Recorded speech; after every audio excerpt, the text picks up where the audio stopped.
everybody. Welcome back to an episode of The Why. Today I'm sitting down with Mr. Brian Schwab with Restore Pro. But most importantly, as we're kind of finding out here, sounds like husband and dad is probably better at the top of the list for what he wants to be known for. Yeah, definitely, man.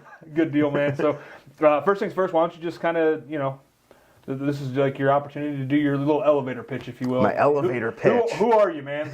Tell the audience about Brian. Brian Schwab, born and raised in Sandusky, Ohio. I grew up with businesses on both sides of my family. My mom's side of the family had an electrical contracting company named Universal Electric. Nice.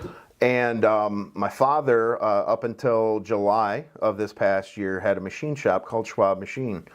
Third generation. And his sons are the ones that messed it up because they didn't go in the business, But very successful, started very small. My great-grandfather actually had a barn over on Meg Street in Sandusky by a bunch of boathouses. And he had a lot of friends that wanted boat shafts. So he said, okay, so he bought a lathe. And he started making lathes, or boat shafts, I should say. Yeah. And that's how he started. And then he's like, oh, you know what, I'll buy a mill. So then he bought a mill. And then he bought a polisher and stuff. And it just kind of grew from there. That's awesome, man. Yeah. And then my grandfather, he was the one, Earl the Pearl, as they used to call him. He's the one that actually kind of started to grow it quite a bit. And he actually bought some land out on Venice Road in Sandusky near Toff's Dairy. Okay, yep. So, that's that. Yep. Dude, it's amazing ice cream. It's the best ice cream in the Oh, world, yeah, it's the best lunch break ever. He really built that up and started expanding. My dad got into the business, and he ran it up until July of last year, where he's 73. So he finally said, okay, I think I'm going to hang it up. And at that time, machining is kind of a lost art these days. It is, and so he went to his employees and said, hey, how much longer do you guys want to work? And his youngest employee was 64. Oh, okay, so it worked, man. Oh, yeah. They're like, Bob, we've been waiting for you to hang it up for years now. We're done when you are. So he's like, okay, let's finish it up, and I'm going to actually retire now. So it was a good, like exit off stage, at least for him. Oh, yeah. Yeah, definitely. That's definitely. That's super cool, man. So I want to get on that right there. That sparked an interest for me. So, because you had business on both sides of your family, what was it? Because I think as entrepreneurs, especially, or even just high-level individuals, we want our kids to find their own path, but at the same time, there's a small part of us that's like, man, I want my kids to follow in my footsteps a little bit. So, why did you not enter either one of the family businesses? Did you try, or Well, so the electrical contracting company, when I was young, it did go out of business. Okay. My grandfather that started it, he had passed away, and my grandmother then was the owner. Okay. And that was not her business. Of course, she didn't probably know what was going on at all. Not exactly, She had a good idea, but not the day-to-day crap. Right? Exactly. So it was just kind of one of those things where they decided to just close it up and, piece everything off. Now with the machining, that was actually my first job. Okay. So when I was 14, Dad said, you're getting a worker's permit. I said, okay, cool, So I walked in my first day, and I'm thinking, I'm the boss's son. I'm going to file some papers. He's going to pay me a bunch of money, and it's going to be great, So I'm filling out my paperwork, and he said, okay, minimum wage is $4.25 an hour, so that's what you're going to make. I should pay you less, but the government says I have to pay you $4.25 an hour. And I'm like, okay, well, what do I do first? He's like, you're going to clean toilets. Fair enough. Yeah. I'm like, okay, he's like, then you're going to mop floors, and then all those machines out in the shop, there's grease all over them. You're going to clean those up, you're going to sweep up metal chips, and when you're done, you're going to start all over because it's going to be time to do it again. So I think at the time of being 14, I was like, boy, this kind of stinks. Yeah, exactly. But what I didn't realize, I realize this now. Yeah, perspective is a crazy thing, right? Oh, yeah. He taught me how to work. He gave me more of a work ethic than anything, And my mother did the same exact thing. I look at both of them, and, they just work. Yeah. They put the time in, and that's kind of lost these days, at least sometimes. It is, man. And it comes back to a little bit of it all stems back to childhood traumas a little bit, because it's who makes us who we are. Yeah. I've talked about this on the pod before, but I sat with a Navy SEAL, and he's after his Navy SEAL career, he's become the one that like unboxes all your trauma and then like helps you repackage it in healthier form, so that way you're not using unhealthy coping mechanisms. Yeah. But he's like, man, you're going to all screw up your kids. Because all of us are like, how do we not screw up our kids? He's like, no, you're going to screw them up. You just don't know how. Like, you lock your 3-year-old in the We don't get a manual. No, man. Yeah. We're learning how to be parents, too. Like, So, but it comes back to a little bit like they probably saw their parents struggle a little bit at some point. So they're like, man, I have to work. And they probably were very successful by a lot of regards. Oh, yeah. You know? Yeah. But to me, success isn't defined by money. It's defined by, like, the people that are around you at the end of the day. But it sounds like, you know, you've got your dad on a high regard because, you know, you had some perspective now and you're like, shit, man, I'm glad that he... Oh, yeah. I remember him working all the time. And I'm like, man, I wish Dad didn't work so much. And I'm like, no, he was trying to provide a better life for me. Yeah. That's he wanted to level you doing. up is what he wanted to do. And good for him for realizing, because I'm sure you guys probably were... upper middle class is what I'm trying to say, right? Like you probably did well. Like you probably never really went without. Per se. For the most part, you know, there were struggle years. Yeah. My parents divorced when I was in like 5th grade. Okay. You know, and so that family separation, you know, it always has an effect on people. Yeah, my parents divorced when I was 5. 5. Yeah. So like I still remember some of that turmoil that happened from that. You know. I actually had a revelation when I was on a retreat last week that it's part of that. And my parents were very young. They both had me when they were 20. Yeah. I thrive in chaos. I need chaos. Like I create my own. You know. My brother's the same way. So was he younger when you? Yes. So that's probably why. My baby brother. Yeah. 5th grade. Would you been 12, 13? Yeah. So you were already past those because the developmental years. I'm a geek on this stuff, man. The developmental years are like that 6 to 11. That's when we really find who we are. So your brother was probably in that range, I would assume. So he was still figuring out who he was as a human. So now he lived that chaos. You were already mature enough that you didn't have. You were already in the early stages of puberty, so you were already past that point. Yeah. And that's why he thrives in chaos, man. It's just, I mean, it's just the truth. You know, good or bad, indifferent, we can all form our own stuff how we want to. It's the way it is, man. I like to keep things a little more simple than he does, you know. I mean, I have 2 girls, he's got 4 kids and 3 dogs, and I'm like, man, do you ever sleep? He's like, some. It's not good sleep, but I get sleep. Yeah, exactly. I shut my eyes. Yeah. That's funny, man. That's funny. So, so you checked out of the family business after that. You're like, man, this ain't for me. Yeah. I did what every kid does in Sandusky, Ohio. Is I went and worked for Cedar Point. Of course. You know, as a teenager, and you know, you get away from that, and I got into restaurants, and I was actually a bartender for a very long time. Yeah, you told me. Yeah, I believe I can still clock in at Daly's downtown because I was there for a long time. But I used to be one of those guys that used to flip bottles and stuff. Yeah, just give them a show, man. Because today it's customer experience, right? Yeah, they can get a drink anywhere else, but they can't get me. Correct. You know, I mean, you get all this. So it's not the looks, man. It's all the stuff I'm doing. It's the flair. It makes me look better. Yeah, exactly. Put lipstick on that pig, right? Yeah. No, that's good, man. So, that's cool. So we're on your walk here on your work path. So obviously you're sales marketing director for Restore Pro now. Yes. So it's crazy though because you know when I recruit sales guys, I'm constantly looking for servers, bartenders. Oh yeah. Like, those are my bread and butter, dude. Like, they know how to talk to people. Yeah, they know how to relate. Like, the good ones, right? Like, you can tell instantly. My wife hates it, man, because I'll be judging them from start, and then she hates it because I'll, like, strike up a conversation like, hey, kind of like we were talking about, John did with you, like, you like your job? Like, do you really, like, you ever thought about climbing on roofs? Like, instead of asking weird questions to him, like, hey, you know, and so that explains a lot, though, man, because same way. I started at pizza when I was 16. I'd work 40 hours a week. I was a three-sport athlete. Like I always had a work ethic. Like that was never a problem for me. And but that serving and we weren't really bartenders back there, but that serving, that upselling, like all that crap plays into who I am now, man. Oh yeah, 100% for sure. Yeah, you know. So you worked at Cedar Point, then you became a bartender for a while. Yeah, and you know, went to college, Bowling Green State University. I did a lot of my coursework at the Firelands campus. Yep, I was just going to ask that. Yeah, and I took the long path through college, you know, because I was working all the way through. Yep. I was one of those kids that worked, you know, 2-3 jobs while going to school. So we're the same there, man. Yeah. It's you know, it's a lot of work, man. You know, and you know, when I started, I didn't know what I wanted to do. You know, so my cousin Christy, She was actually in this program called VCT, Visual Communications Technology. Okay. So she said, well, why don't you try this out? And I said, okay, sounds good. That's how I picked my major. So really what it was photography, video, graphic design, web design. And, I did that for a while. I did an internship at the school, and I started doing side work while I was in college. And I did stuff for like bars, restaurants. I made concert flyers. I did some work for a national chiropractor firm, did weddings, all kinds of stuff. And I got so busy with that, I started to farm it out to other students there.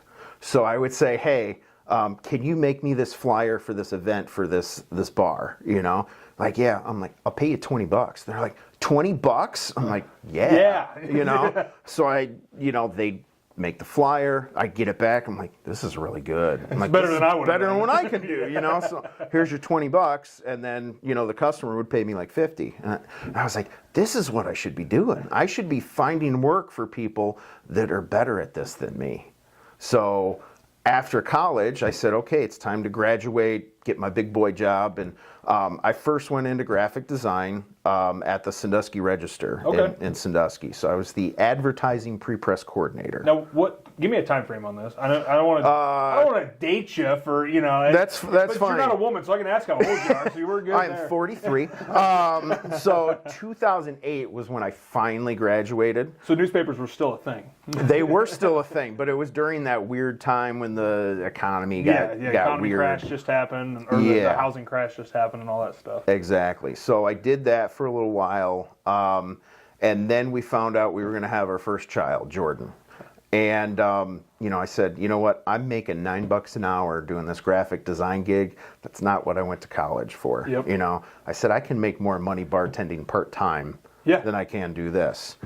But when that happened, a sales job opened up at the Register. So I said, you know what? I'm okay at talking to people. Maybe I could try that. So I interviewed there, and they gave me the job. So boom, I hit the road, and I sold print advertising and digital advertising for the Sandusky Register.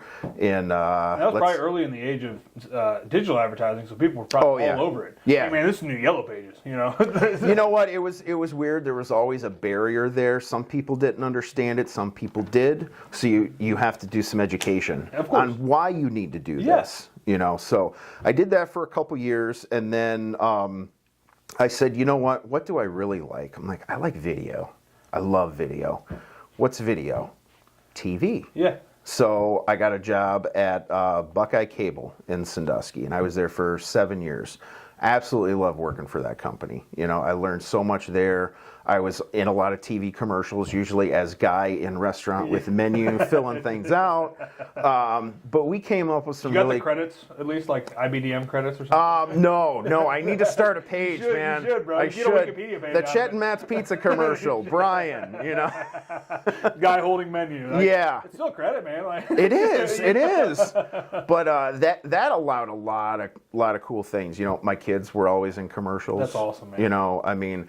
I remember we had to do a commercial for Firelands Hospital about their urgent care.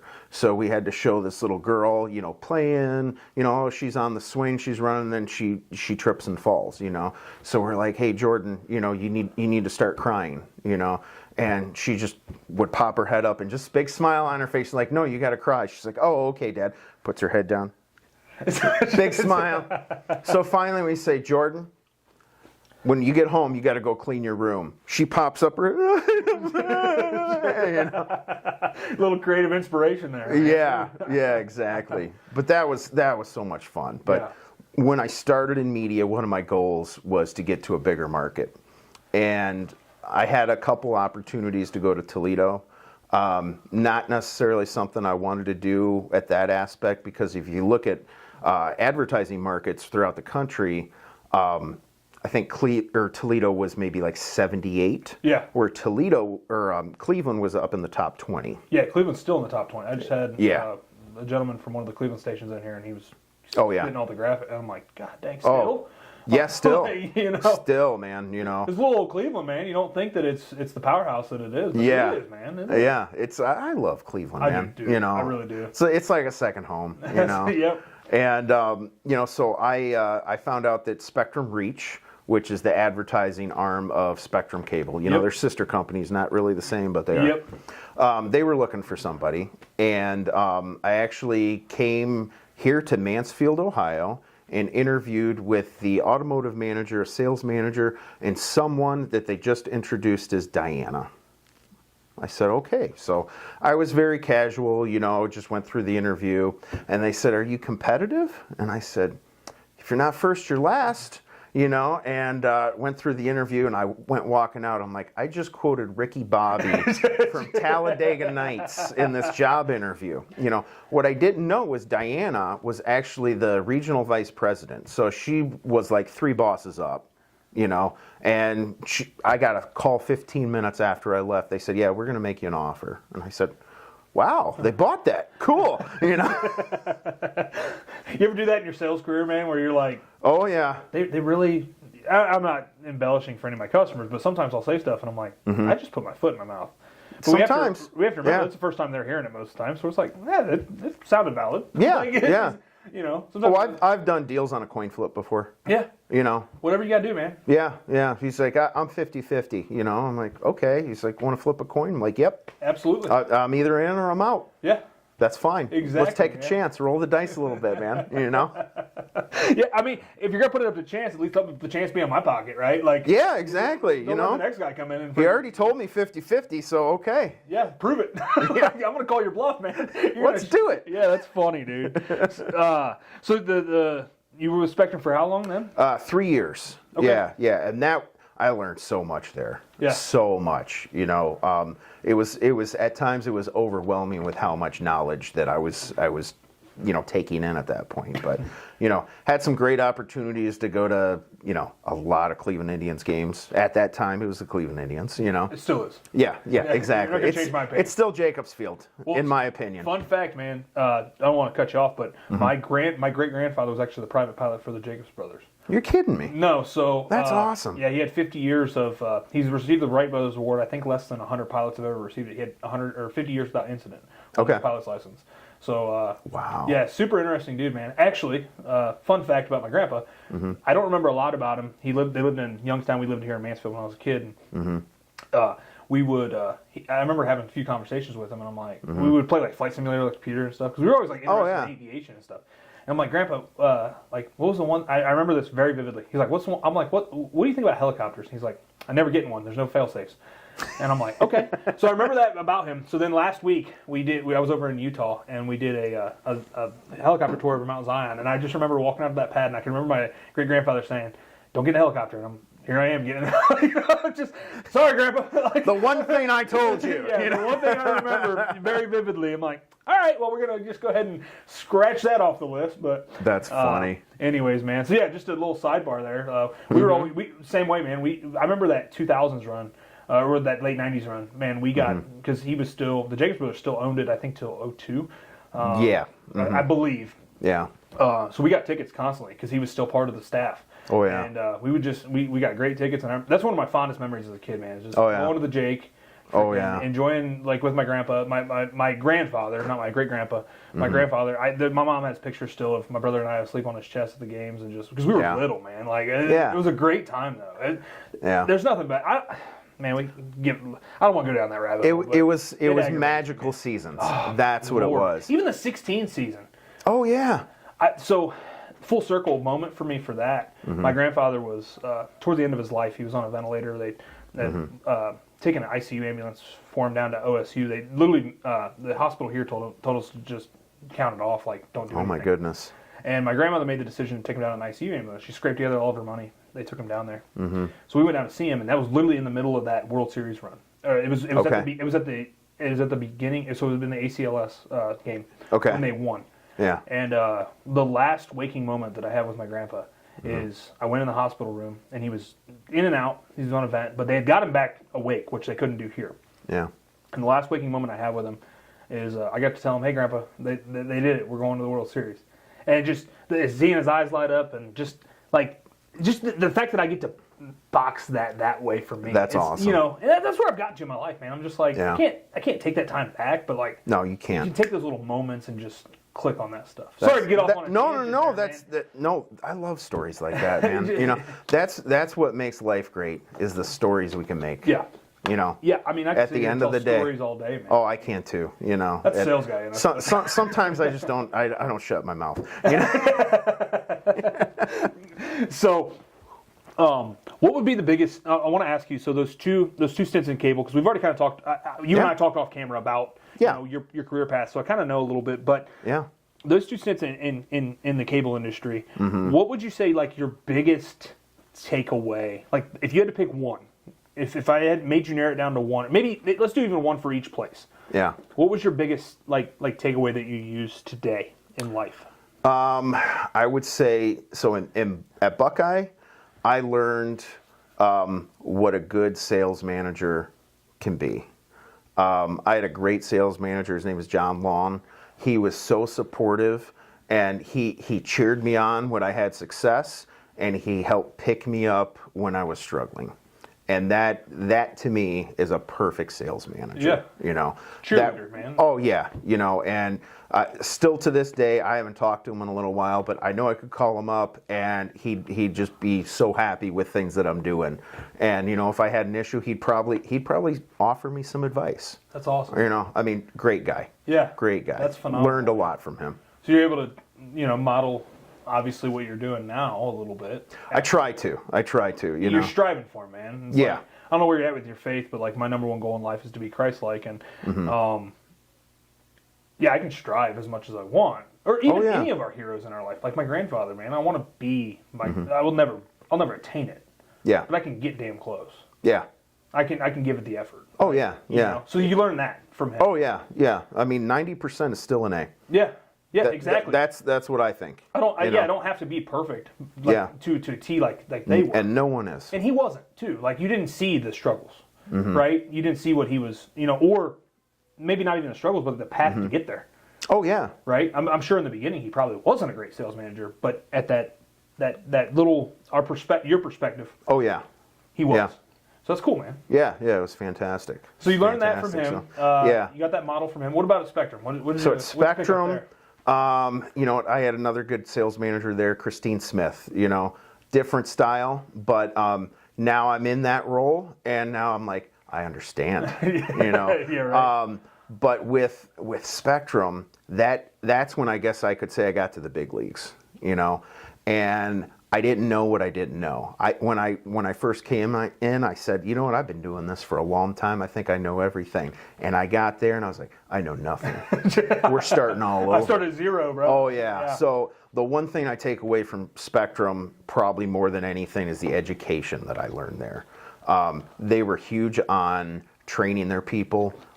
There was constant trainings all the time. You know, great company to work for. Fantastic, you know. So yeah, I mean that's really the best thing about Spectrum is that they were just there, and they were very supportive of all their employees. In fact, you know, during COVID, they knew that things kind of, you know, hit the fan, you know, because everything got locked down. Yeah. You know, for example, I had a furniture company that, you know, had to close, and they were probably about half of what my billing was, you know, and all of a sudden, boom, they closed, they canceled everything, it was all gone. And when you're on commission, you're like, how am I going to live, you know? But Spectrum said, you know what, we're going to make sure that you guys don't lose your houses. So they basically gave everybody a guarantee of, hey, you're not going to make as much, but, you know, here's a good push of what we can do for you. That's a really good point, because especially at a company of that size, right? Oh, yeah. They could have literally just flipped everyone the bird and been like, good luck. Oh, yeah. I mean, seriously, like, when we talk about corporate America and everything that goes on with that, like, at that level, because they're probably the largest telecommunications, or at least cable I think they were number 2 or 3. I'm not educated on that. I should do my homework better. Should, man. Yeah, you think I would know. I mean, we talk about those major conglomerates, though. I mean, think about now they have the Spectrum Mobile, which is probably relatively new when you were there, and that seems to be doing pretty well. Yeah, they've obviously got the TV component. They've got the internet component, which is a powerhouse around us here. Yeah, like you literally, I mean, it's somewhat of a monopoly of you're pretty much locked into. You got one choice, and because they ran the cable. Like and I used to hear that all the time, being in the cable industry, and I'll give you history about it if you want to hear it. I'm interested, man. So basically, how cable systems started was, they would go to a municipality, they'd go to a city, whatever, and say, hey, we want to install cable TV in this area. Yep. Like, okay, that's fine. So this is what we're going to do. We're going to build all this infrastructure, but we want to have the exclusivity, for a certain amount of time. So they would define that certain amount of time, and then once that expired, anyone can come in there and build their own infrastructure and provide services.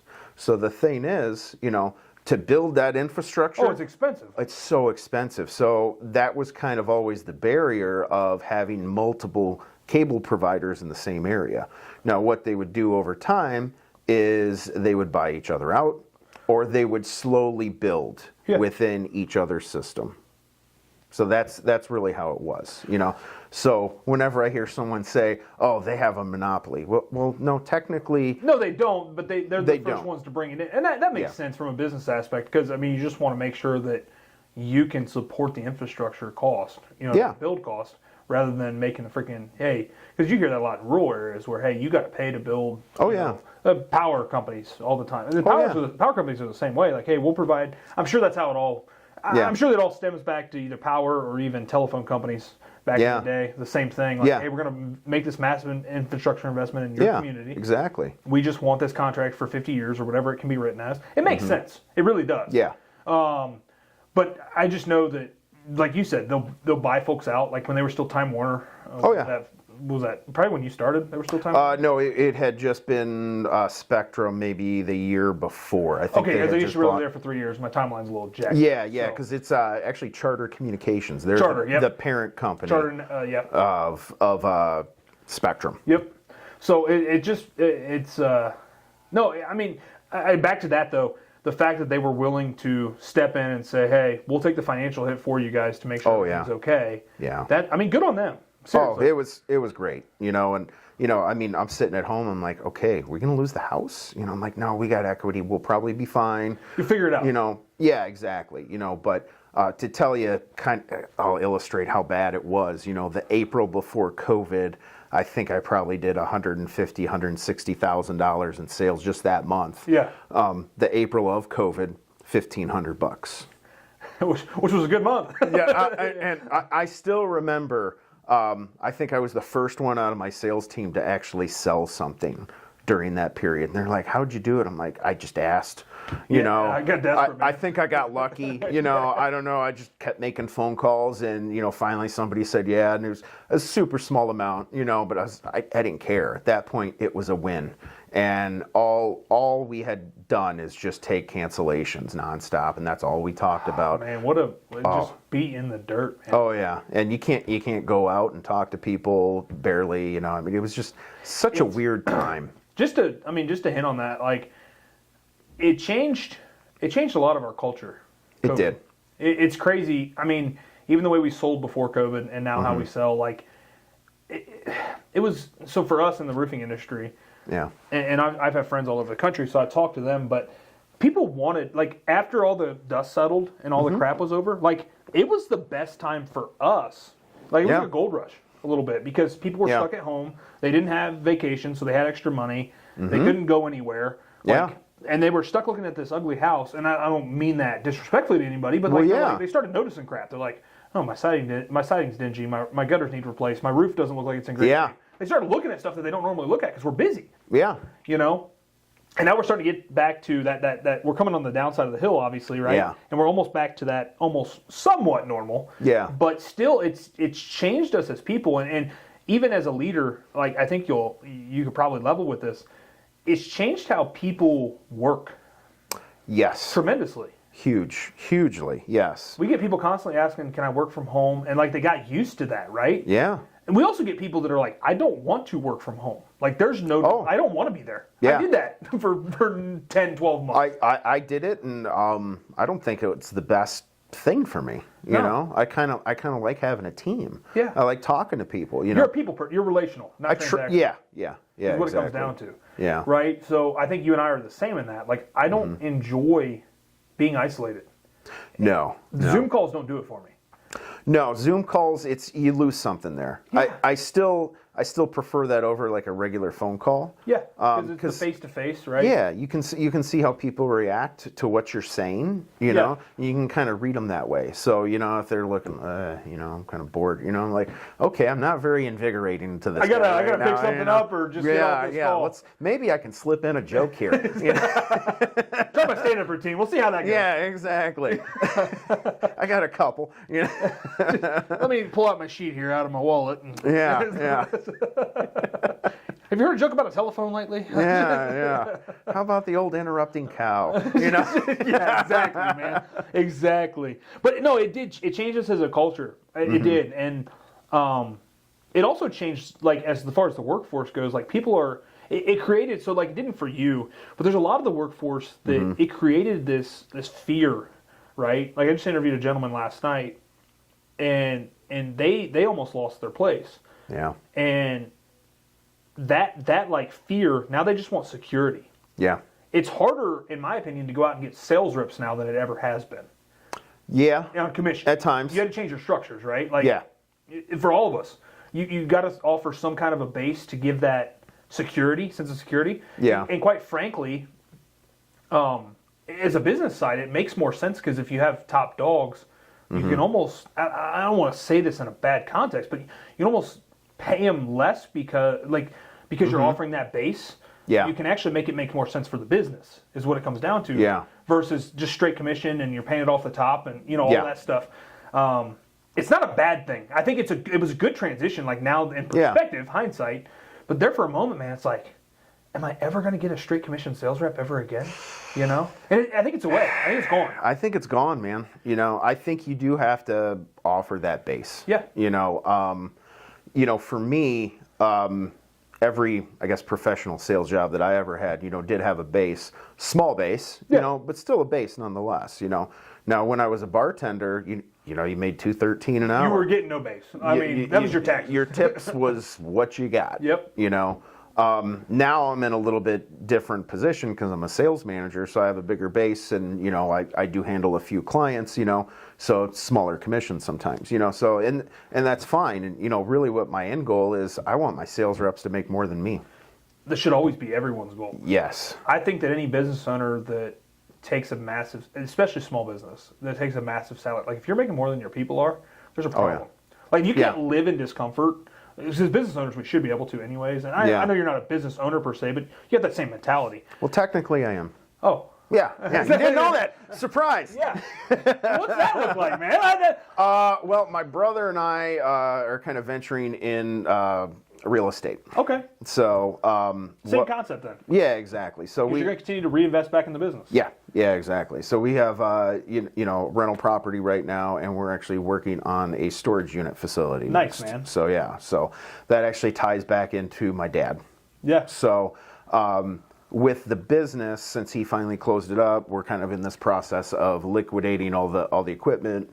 All that stuff. So we have this like 10,000 square foot building, and it's basically wide open. So what we're going to do, this is the plan, Yeah, I'm always intrigued by this kind of stuff. We want to build 10 by 10, 10 by 20 storage units in there. So it's all indoor, it's climate controlled. Yep. You have a key code to get in.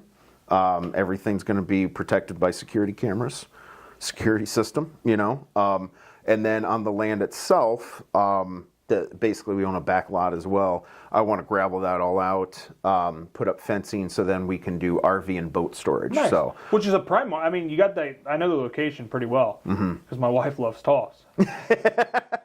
Love you, baby. Moose tracks. Great. Oh, I love that stuff. What's the feeling dangerous? Have you had the Baker Mayfield? No, I haven't had that yet. Oh my Lord, bro. Really? I'm telling you. Okay. That's my go-to, man. Okay. They don't have Feeling Dangerous in the case. I'm having a bad day. Like, I'm like, man. And Moose Tracks is like one of those that's just it's so good. consistent. Buckeye Bites. I mean, just the classic cookies and cream. Yeah, man. It's so good. There's so much good. You get a cone there too, and you're like, let me get a small. You get it, and you're like, this is a small? Yeah, Are exactly. you serious? Exactly. That's how they keep you coming back. Yeah, yeah. Like, Like, do you have a baby size or something? You know? I'm watching my figure, man. It's beach season. Yeah, exactly. Sorry, that's a Step Brothers quote. Anyways, so that I like that. I love that. Yeah. So real estate, like, so I've gotten really good with just general business, and like my wife and I own a triplex in Sandusky. Okay. So same thing, man. Like we've got a little side. I wouldn't call it a side hustle even. It's a full-fledged business. Yeah. But same thing. Like you can't. So you can't just rob Peter to pay Paul to make sure that you feel comfortable. Correct. You have to live in discomfort in order to reap the rewards and the benefits later. Yeah. You have to have that delayed gratification component. Yeah. So as business owners, back to that, like you have to want to, like even for you guys have to squirrel away some cash in order to set up financing, cash flow, whatever you're going to do. Oh yeah. In order to, and you're going to feel uncomfortable in those moments, but you understand the longevity of. Oh yeah. My rewards aren't now. Correct. Yeah. My rewards are coming later. Yeah. It's going to be 20 years from now. Yeah, but it's probably a great. I mean, for you and your brother, and even Dad involved now. Yeah. It's a great retirement type plan or a long-term asset type plan. Correct. So Yeah. I love that, man. Real estate's my other baby, is what I was. Is it? Okay. Like I spent the last 4 or 5 years, well, probably even longer. Okay. But, like I listened to the podcast, I've read the books, like I digest that crap. I was talking to I was doing a ride along with one of my reps yesterday, and he was talking about buying the triplex he lives in. I'm like, do it. Don't even think twice. Yeah. Like you're 30 years old, dude. Like do it. If you're that young and you can do it, do it. Yeah. Don't Hands down. Don't think twice, man. Yeah. You know, and then he was talking about the owner possibly seller financing. I'm like, even better. That would be amazing. Bro, I'd do some dirty things for a freaking owner finance deal right now. Exactly. This stuff's flying off the shelf so fast, man. Oh, yeah. The real estate market's insane. You can't find things very easily. You know, No. you got to really look for it. With our first property, we kind of got lucky. It was part of an estate. Okay. So it didn't hit the market. You know, so we were able to go in there, and we had to do some work to it. You know, still had the old knob and tube wiring and stuff. Right? You know, and we ended up putting more into it than we thought. Just like everybody else, you know, takes twice as long and twice as much money as you always think it's going to do. Yeah, I think it went 3 times as much. But but we had it rented before we actually owned it. Nice. Yeah. So having that in place, I mean, it always gives that security. Back to that on the, you just have that security of knowing that we're good. Like when we bought our triplex, we had 3 renters in there. They're no longer in there because it was under rented. It was one of those. Ours worked out on that story. We toured a ton of properties, man. Like we're like, oh, I bet it was. I think finally my wife was like, are we gonna find one? Are we gonna pick one finally? Yeah. Can we just find one? And we found this one. And little known fact about the Sandusky market, like this was for me something we found out like kind of on accident. It's a hot market for traditional rentals. Yes. Because there's so much Airbnb and the vacation market up there is so hot. Yeah. If you have a traditional rental, people, it's substantially more than living in. My wife and I live in Norwalk. Yeah. Like even if we were to go buy in a Perkins Township, the same house we have, it's probably almost double. Correct. You know, and we have a nice house. Yeah. It's not a fancy house, but it's a nice house, right? Yeah. And so we found that out kind of on accident. We're like, holy crap, the rent rates here. So all of our pro forma and stuff were like, that makes a ton more sense on the bottom dollar. Oh, it does. And the guy was an idiot. He listed it himself and then tried to say, I got another offer, all this crap. And, tried to pull the deal out from underneath of us because we had to do some work to get it through escrow because we ran it through FHA and did a house hack on it for a little bit. Okay. But it was like, no, I'm going to buy this property one way or another. I'm going to figure it out because it was a great deal. Like we got a really, really good deal. We probably walked in the same thing with our personal house. Jaron can tell you. Okay. I didn't even want to tour it. I was like, I looked at the pictures. I'm like, no. Really? I was like, we're good because we just went to 2 crap holes, and I'm like, and I've been in the trades my whole life, man. So like, I can walk into a house and pretty much tell you instantly, like, it's got good bones. It's a good deal. Yeah. And it turned out the realtor.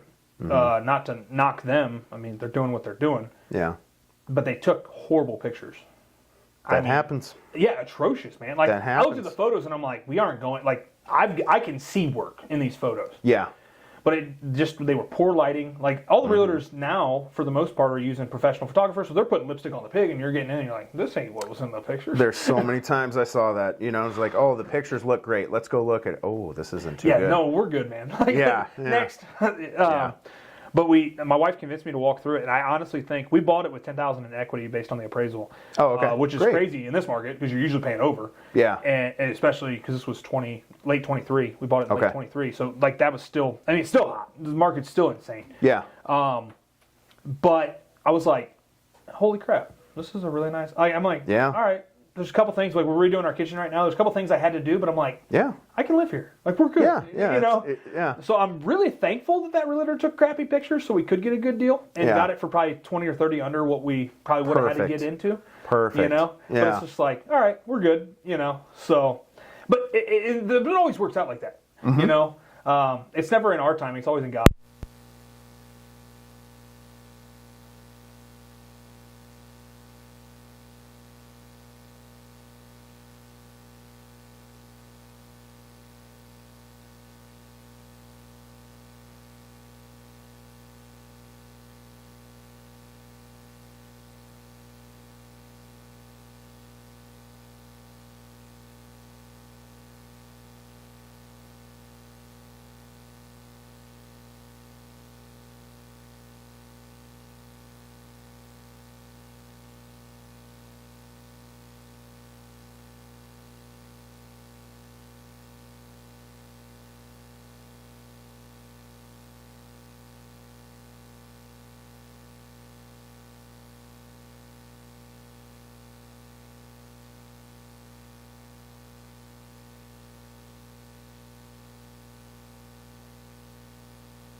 Church a lot with us. So that she's super into the horses. Like she's there constantly. She's like, I'm gonna make her break her, and we're gonna get her to ride. By the time Lainey's able to ride, she'll be riding. I'm like, you gotta be freaking kidding me? I got bamboozled, man. Like, did. I got sold. The sales guy got sold. That doesn't happen very often, you know.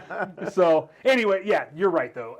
Yeah. Like, I'm gonna be a broke man. Like, we'll just put it that way. Yeah. My wife doesn't tell me how much competition cheerleading costs, and I kind of don't want to know. Now my oldest, she's done so many different things. She's done soccer, basketball, volleyball. She's doing track now. She's in band. I mean, she just does everything. You know, she's not afraid to try anything either. That's awesome, which man. is just amazing. Yeah. You know, she's just like her mother too. You know, they're about this much difference in height. Okay. You know, I mean, she's up to here on me. She's catching to her. Oh yeah.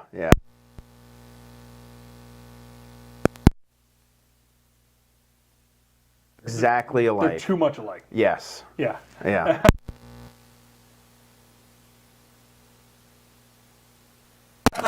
Sometimes I don't do anything. I'm just standing out there next to the tools and like in silence. What's Dad doing? He's just having some dad time. You know, that's it. I'm like, I need 20 minutes. That's it. And then I'm coming back in. I'm going to decompress for a little bit. Yeah, I'm going to be fantastic dad. Just give me 20 minutes. You know? I gotta take the work hat off. Yeah. And put the dad hat back on. Yeah, exactly. So what piece of advice would you give 11 years ago, Brian, that you wish you had? 11 years ago. Because that's when Jordan would have been on her way. Yeah. Or just born. Think more about the future and investments. I would do that, you know. You go back and you always try to think of things, you know. But ultimately, I don't really regret anything that I ever did. You can't. I don't, and I will not. It's not worth it. I try to live in positivity all the time because it's harder. Yeah, it is. Being negative is one of the easiest things that you can do, and I don't like easy things. I like to actually work, you know. So, but again, you don't have a manual with them. Yeah. You know, my dad gave me great advice. Hang on and enjoy the ride. That's the best thing that I can tell you. That's good, man. Yeah. I appreciate that. You're welcome. And it goes along the lines of what I've heard a lot of is just like they're only little for that day. Yeah. Like that you get that moment and just live in it. Yeah, because I travel a lot with what I do, but when I'm there, my goal is to be present. Yes. Not and that, for a lot of us that like we always want. Oh well, I was there. But were you? Yeah. Did you pull your phone out of your pocket and scroll through your phone, or worry about work? Did you just take in the fact that she's just starting to roll over, or she's just starting to crawl, or she's taking a few steps. Like we don't because you're never gonna get it back. You won't. Yeah. Yeah. The only thing I would say you pull your phone out for is photos and videos. Yeah, of course, man. You never have enough. No, you don't. You know, I always think back. I'm like, man, I wish I had more. I'm horrible with that stuff, man. Yeah. I because I am so in the moment. Like I try to be where my feet are, genuinely. Yeah. But I'm horrible because then I'll look back and be like, man, I wish I had freaking a photo of it. And my wife's just as bad. So that's one thing we're going to struggle with. Yeah. Because we're not picture takers. Like we don't need the Instagram pictures. You know. You don't have to post them. Yeah. Just have them for yourself. Yeah. We just got to build the habit. I guess is what I'm saying, right? Yeah. It'll come. No, it will. Yeah, it'll come. It'll kind of just be like, oh, I need to get a picture of this. I have to. Yeah, exactly. I think both of us will when it's all said and done. But well, and like even in that same thing. So my wife and I my wife hates chaos. I have to live in it. I thrive in it. I gotcha. So I told you we were remodeling our kitchen. We also just got a puppy 3 months ago. Yeah. Because we're like, we want a puppy for Lainey to grow up with. And it kind of fell into our lap a little bit. Like, that was her. That was not me. I said yes, so I'm the problem, right? But she was the one who... But even, like, just watching the puppy, like, it's been a click for me over the past few weeks because I'm like, she's not as little as she was. Like, I can't imagine how drastic it is when it's your child. Oh, it's crazy. You know? Just see how quick they grow up. Yeah. It's like that. Well, there'll be a last, like, I heard it in a quote the other day, there'll be a last time when you pick them up. And, like, I'm like, frick, she didn't even hear you. And I'm like, mother. Like, you gotta be kidding me, man. That first time's the best. Oh. The first time's the best. When Jordan was born, I was the first one that held her. And we had her cesarean. Yep. So, my wife is on the table there, and they said, okay, Dad, here you go, And boom, I had her. And they're like, go ahead and take her back to the room. So I walk back to the room, and I'm just standing in this room, just me and her. I'm like, wow. There's no other word to explain it, but wow, this is so cool, I'm like, this is my little girl, And we just sat there for like 15 minutes before she came back in. And then I still remember going out and saying to everybody, hey, she's here. You know, my stepmom was like, you have the biggest smile on your face That's right awesome, now. man. You I know? love that. But yeah, that was great. And then I got to experience that same thing with Zoe because it was another cesarean. That's awesome, Me and her just in the room, hanging out. So I have to ask you, because you seem like you're a type A personality, just in a few conversations I've had with you. Mm-hmm. I had a buddy, so I've been asking for advice constantly, because I'm a franken dad, I'm a franken husband, like I'm a franken business owner, like I just take the crap that everybody else like either screwed up or did really well, and I figure it out. Ask. So do you remember, I don't know why this came to mind, but do you remember when you were, like, was there ever a moment when your protector side kicked in and like you didn't want to let her go back to do like you know what I mean? Like he told me, he's like, man, not everybody's out to hurt your baby, but you're gonna feel those emotions as a man. Yeah. You're just gonna want to.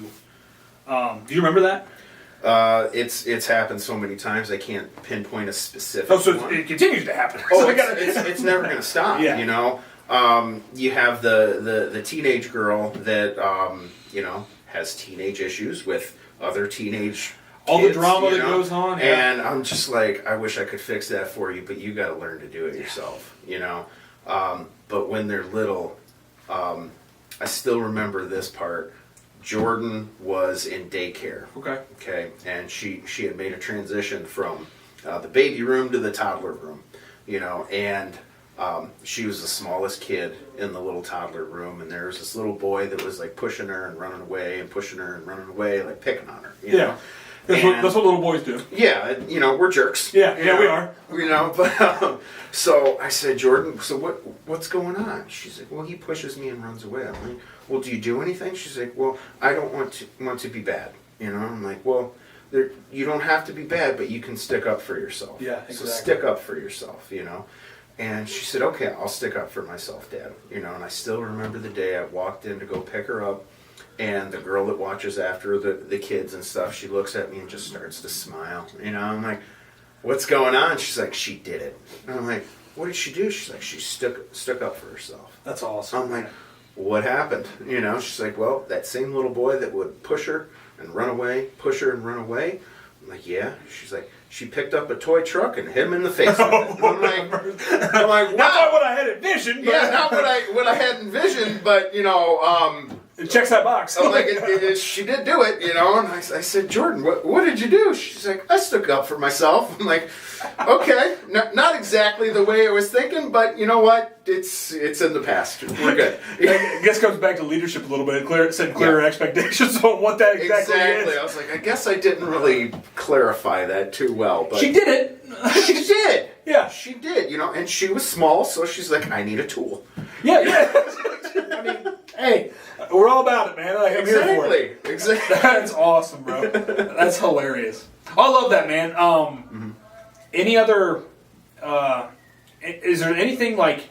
I know your girls are entering into those teenage years or getting close to it. So, like, are you struggling with anything right now with that?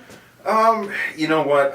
I take it one step at a time. My wife, she kind of takes the reins and then calls me in when she needs backup. Okay. You know, because I'm not a big yeller. Yeah. You know, but I have dad voice. Of course. And dad voice strikes the fear of God into them. So when they're messing up, you know, girls, oh no, dad's upset. You know, that's when they say, okay, we need to take a rein this back a little bit, you know. So. Do you think you've done a good job, and you don't know because you won't know until it happens, or maybe it has happened.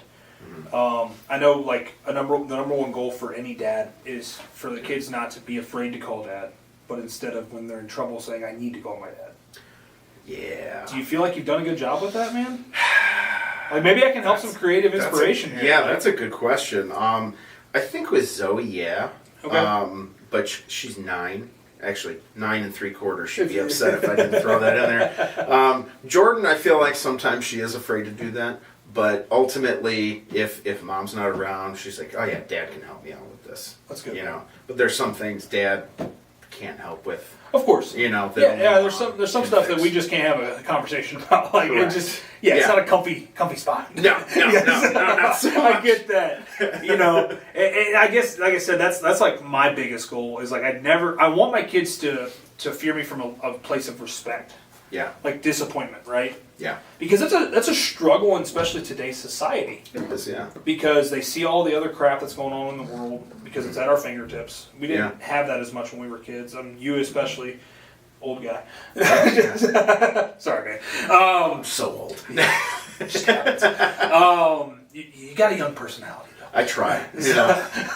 But you want them, like when they're in that situation where they're at a party and something's happening they don't want to happen. Mm-hmm. I need to call my dad. Yeah. And know, I guess that's the thing, right? Is you just want them to know that I'm not going to be mad. I'm actually going to be pleased with the fact that you stuck up for yourself. Yeah. Kind of in a full circle I'm glad moment. you told me that you need help. Yeah. Because that's what I'm here to do. Yeah. I'm here to protect you. I'm here to provide for you. And I'm here to help you. Yeah. Because at the end of the day, we don't want to fix all their problems, right? Because our problems and our solutions are what made us who we are. As we've talked about earlier in the episode. Yeah. But you may want to. Yeah, you want to. Yeah, exactly. But you have to let them take their lumps. You do. Yeah. But at the same time, you don't also want them to get into a situation where they do something they can't reverse. Show them the best path. Exactly. That's what you can do. Yep, and hope that they take it. Light it as much as you can. Yeah. Be as Proverbs 1:14 says, be the light for my path. That's what we should do as parents. Yeah. Just give them the light to show them where they need to go. Mm-hmm. But at the end of the day, they have to choose to take it. Yeah. And that's the beauty of free will. We all have a choice. Yeah, we do. We do. We just have to make the right one. Yeah. Exactly. Or the most correct one should be a better way to say that. Yeah. Because in perspective, sometimes the wrong choice is even the right choice. Yeah. Yeah. You learn a lot from mistakes. Exactly. And that's the best way for you to learn, I feel. And I've made lots of mistakes in my life, but I've learned a lot. So that's really the key thing. It's like, go ahead and mess up. Yeah, do it. You're allowed. Okay. You're allowed. It's okay. But, make sure you take something away from that. Of course. That's what you got to do. That's awesome, man. Yeah. Well, I like that segment. That was really good, man. We got into some feel stuff. Yeah, that was awesome. Let's transition. Let's go to, all right, 2 truths and a lie. Let's give me. I want to get something out of you that Okay. What do you got for me? Tee me something up. 2 truths and a lie. Okay. I have 3 college degrees. I have owned 15 guitars at one point. And I was a amateur wrestler named Superstar Marion Fontaine. Okay. You throw some doozies at me. Yeah. I feel like the guitar one's true. Okay. I feel like that's fair. Like that's one. I feel like you're throwing the wrestler at me, thinking that I'm gonna say that one. Maybe. So I'm gonna go with the 3 college degrees isn't real. I do have 3. Oh, okay. So you weren't a wrestler. Yeah. No, I was not a wrestler. Actually, a buddy of mine that I went to college with, he was a wrestler. Okay. Named Superstar Marion Fontaine. So shout out to you, Justin Nocky. Great kid. We were in the same college program, and I remember him being really quiet, And then all of a sudden, somebody said, "Yeah, did you know he does like amateur wrestling, amateur professional wrestling?" Yeah. I'm like, no way, So we look him up on YouTube, and there he is in the middle of the ring like on a the whole mic. different dude, man. Oh yeah, he's got his little Speedo on, and he's just talking trash on the mic. I'm like, this quiet guy. That guy. Yeah, and he's great at it. He actually does an old timey wrestling show in Norwalk. I believe. Kidding. Yeah. You have to let me know when it is. It should be this summer. He does it once a year. Okay. Yeah. That'd be awesome, man. Yeah. I've always been interested. On a wrestling topic, like everybody's like, "Oh, it's not a real sport because it's state," but dude, there's a lot of effort that goes into that crap. Yeah. Like my fat ass couldn't be out there doing that. I can't do it. No. There's not a chance, man. Like, no. I'm not going to get in the rain and take a bump. No way. Yeah, those hits are real. Whether they're staged or not, they slam down, that's real. I'm good, man. I've messed up my body enough. Yeah, broken bones are not fake. No, exactly. Yeah. Exactly. That's interesting, though, man. So what are your 3 college degrees in, now that you throw that one out? I have a Associate of Art. Okay. Associate of Applied Business and Visual Media, And then my bachelor's is a bachelor's of science in visual communications technology. Okay, nice, So, man. Yeah, I'm glad that I did those.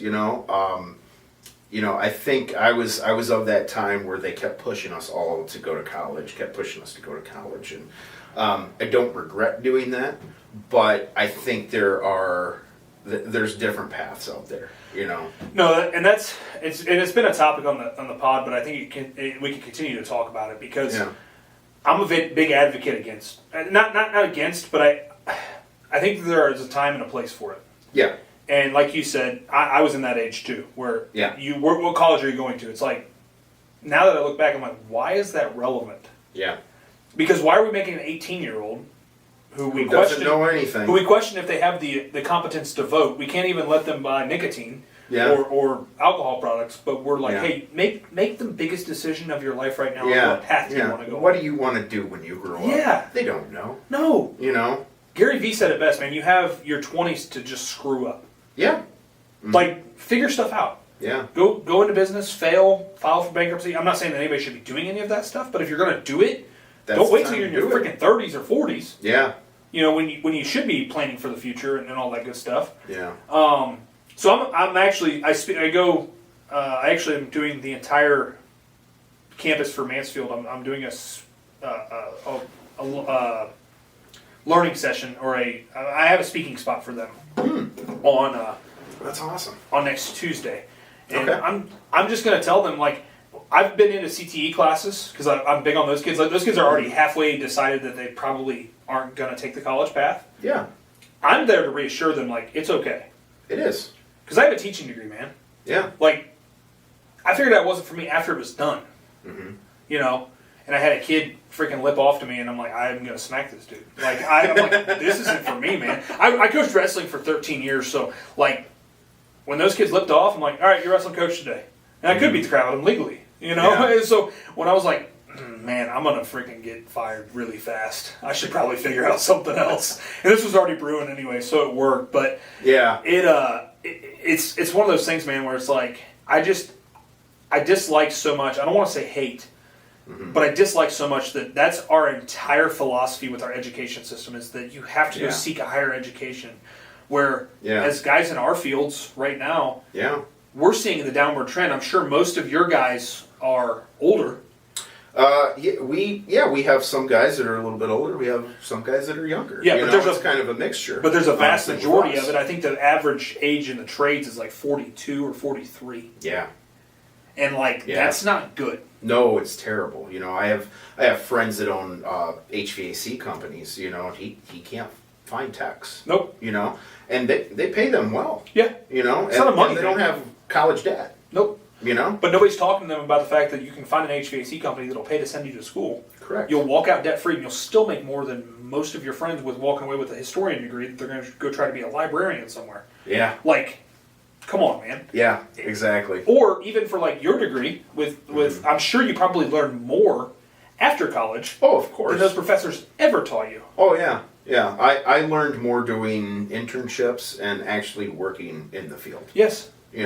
What I learned in college, I guess, was maybe how to think better, because when you're that young and going to school, you still don't know. No. I mean, I tell people all the time, most guys don't begin to become more intelligent until they're about 25. Yeah, because your brain doesn't even stop developing until you're 26 as a male. Exactly. And for me, that's when I started to get smarter. Yeah. I was 25 because everything before that was pretty dumb. Yeah. No, I made so dumb much decisions. Yeah, I did so much dumb shit in my early 20s. Oh, yeah. Yeah, it's nuts. I owned a business at 19, and I had I had zero. Yeah. But I will tell you, that was the best education I could ever get on business. Oh, yeah. Taking my loans, damn near filing for bankruptcy, all that good stuff. Now, I still have some of those after effects from that trauma of when stuff's going a little haywire here.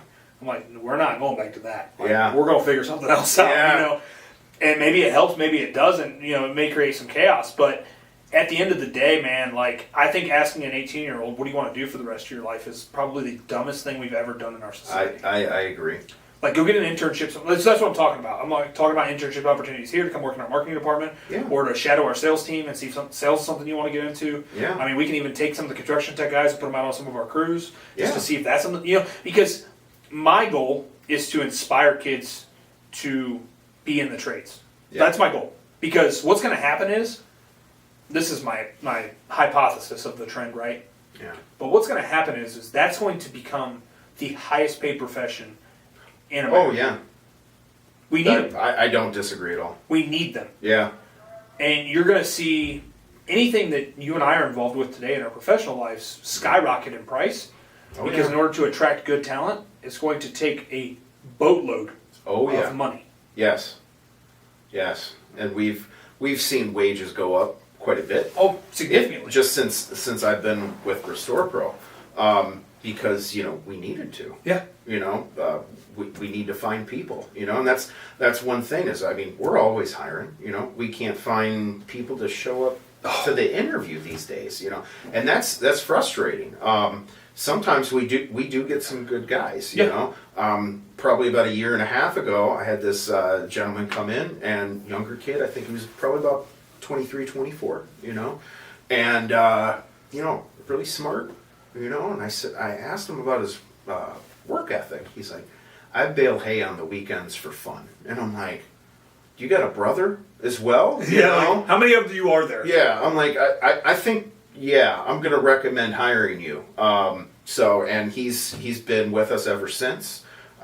He's now promoted up to lead tech, and he's on his way to become a supervisor at this point. So, which is phenomenal, man. Yeah, and that's the other thing too when it comes back to the workforce conversation. Like, if you don't have a pathway to the growth, people get stale, and that's when people leave. Yeah, right. Like, if they don't see a clear pathway for them to, most people, at least your high producers, they need to have a pathway to get to the next level. Yeah.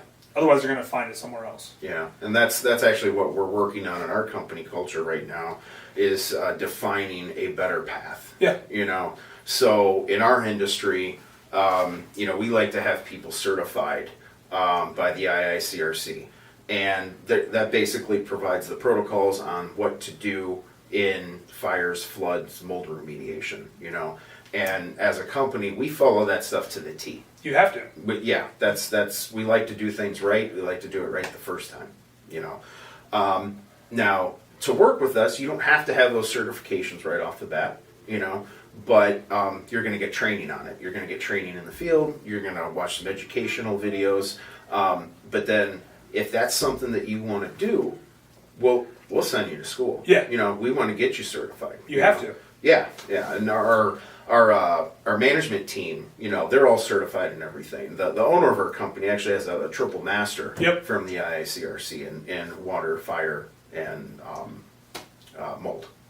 And it comes back to like that trust for the customer, right? At the end of the day, like if they know that they're hiring the right people, that have all the right people, because one person can have it, and if that person's not there, something can slip up pretty fast. Yeah. But it comes back to that. Same thing for you guys. Yeah. You guys will seek great talent and pay for them to go get what they need to. Yeah. We'll do the same thing here. I'll put you through all the training. I can take somebody from zero to hero when it comes to sales. Yeah. You got to bring the work ethic along. You gotta want it. Yeah. That's the thing. You gotta want it. If you come in half-assed, that's what you're gonna get, is half-assed results. Oh yeah. Yeah. Exactly. And you know what? Sometimes there's a place for those guys though too. We need them. Yeah. I don't need everybody to be hyper-driven. No. We need guys that are okay with their 9 to 5. They clock out and they're going home. Yeah. Like, that's it. Right? But when they're there, they're giving you 80%. That's probably what they have in the tank. That's what they got. Yep. And that's okay. Yeah. Well, at least you know what you're expecting out of them. Yeah. Exactly. That's the biggest thing. Set their expectations properly. The guy that's giving you 100%, he gets 100% pay all the time. Exactly. Exactly. And then a path to continue. 100% succeed. Opportunities too. Mm-hmm. Yeah. You don't promote your turds. You find the good guys, and they kind of stay where they're at. And they're happy with it. And that's fine for them. It's perfectly okay. Yeah, exactly. If everybody had an entrepreneurial or an advancement mindset, then the world would be a weird place. Yeah. We need people that are okay with being okay. Yeah. And that's fine. Like, my biggest thing, man, is like, I just want you to be happy. Yeah. That's my number one goal. Like, how can I make sure that we ensure your happiness? That's what we want. whatever that is it financial, is it family, is it faith? What is it? How can we help to cultivate that within the culture? And that's at the end of the day, like that's all people want. Yeah. There's a different definition for them, and we expect others we expect ourselves out of others too often in the world, and it's hard because we want everybody to be rock stars. Yeah. But if the whole world was rock stars, then music would suck. That's true. I tried to be a musician. It didn't work out very Clearly, well. with the 15 guitars, man. 15 guitars. But that's the biggest thing, man. Like, I just think that we have to, as the people that are in the trades, start advocating. Yeah. Ourselves. Yeah. Because the school system's not going to do it for us. No. I went to St. Mary's in Sandusky, so it was college prep school. So, that's where, the college just was pushed at us all the time, But I do kind of wish they would have had like a shop class or something. Like that. I was lucky. I grew up in a machine shop, so I kind of... You had shop class, but it was home class. Exactly. I was there making Pinewood Derby cars for, Boy Scouts and stuff like that. Always trying to do stuff like that. My brother took it to a different level. That man could just build anything. That's awesome. And I always asked him, like, how do you know how to do this? He's like, I don't know. I just figure it out. YouTube University, man. Before YouTube. Yeah, I know. Just figure it out, man. And he's a doer. Yeah, he is. He's like, well, I'll just take it apart and figure out how it goes back together. That's hilarious. I'm like, I love that. Man, you're such a cool dude. That's awesome, man. That's awesome. I think that's my life mission, is to be like, how can I inspire as many kids to get in the trades as possible? At least today. That's my chapter. That's a good one. And you have to. Like, my goal. So I go run a lot of retreats and stuff, and my goal is to go change one life. Whenever I speak in front of someone, I'm here to change one life. When I was speaking in front of BNI, that's my goal. Yeah. It doesn't have to be anything drastic. Yeah. Maybe I can just make somebody click something and put them in the right direction. You had a great presentation, by the way. Thanks, I man. didn't tell you that, but yeah, you did great. I appreciate it. Yours was really good, too. Well, it was okay. It's interesting. After you started talking about that, thanks to the old smartphone, that camera started popping up on my freaking feed, like for me to go buy one. I'm like, oh, really? Yeah. I'm like, why? Anyways. Big brother is watching you. Always, man. Always. We were talking about veneers at our retreat, and all of a sudden everybody started getting veneers on their phone. Mm-hmm. It was like, holy crap. Yeah. It's wild. Yeah. It's wild. Now I'm trying to figure out how to reverse engineer that, and when people are talking about roofs start showing up on their phone, like... There's a way. Yeah, there always is, right? There always is, and Facebook knows. They got your data. Yeah. And that's what, it all comes down to data. That's really what it was like, when I was, I guess I'm going back here to Spectrum. Yeah. They, at the end of the day, they were a data company. Yep. Because we could deliver ads to people under very certain criteria, not just, man, woman, age, we could go to, let's say, a Ford dealer and say, hey, we see that there's 200 leases coming to an end over the next 2 months. How would you like to deliver an ad to people within this geographical location that have an income level of this, that currently have a Ford in their garage? Oh, that would be very valuable. Well, you can set campaigns up that way. Yep. It's crazy. Pretty amazing. It's crazy. It's not like it used to be where you just threw stuff at the wall and hope it stuck, right? Yeah. Henry Ford said, half of the money that he spends on advertising was a complete waste. Well, why don't you just cut that in half? He's like, well, I don't know which half is going to work. That's the problem in marketing. Yeah. It really is. We talk about that constantly in business. Like, you just don't know. No. Like, you can get the data and try to dissect it as much as you can. Yeah. But at the end of the day, you just kind of have to eat some of it. Yeah. You're making educated guesses. Exactly. So you're planting seeds for the future as well. And that's the other thing, man. Like, people too often just want the sale now instead of looking at the sale later. Correct. Cultivate. Yeah. Build network. We've moved to more of a data, like, I want the data. I care less about anything else except for the data. Okay. Because when a hailstorm hits and I have your zip code and I have your information, I can send out an email in 3 seconds. Yeah. I can literally virtually door knock your house, and I'm already the roofer anyways. Yeah. I was already there. Right?